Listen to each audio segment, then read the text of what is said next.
વડોદરા શહેરમાં છેલ્લા ઘણા સમયથી રેસ્ટોરન્ટના ફૂડમાંથી જીવાત નીકળવાની ઘટનાઓ સામે આવતી રહી છે। હવે જો તમે મોલમાંથી ઘર માટે અનાજ કરિયાણાની ખરીદી કરતા હોવ તો ચેતી જજો, કારણ કે વડોદરાના ગોત્રી વિસ્તારમાં આવેલા એક મોલમાંથી ગ્રાહકે ઘરનું અનાજ કરિયાણું લેતા તેને કડવો અનુભવ થયો છે।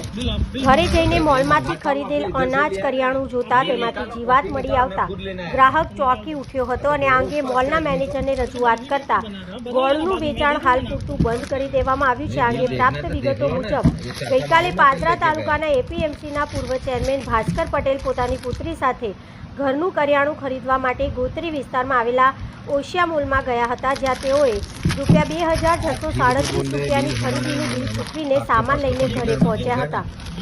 આજે સવારે કરિયાણું અલગ અલગ ડબ્બામાં ભરી રહ્યા હતા ત્યારે સીલબંધ ગોળ પર જીવડા ફરતા જોઈને તેઓ ચોંકી ઉઠ્યા હતા। આથી ભાસ્કર પટેલ ઓશિયા મોલમાં પરત આવ્યા હતા, જ્યાં તેમણે ગોળમાં જીવડા અંગે મેનેજરને રજૂઆત કરી।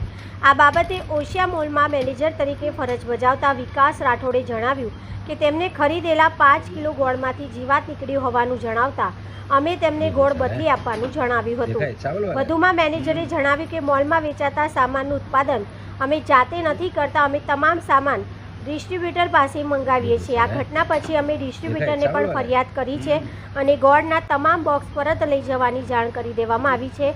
હાલ ગોળનું વેચાણ બંધ કરી દેવામાં આવ્યું છે।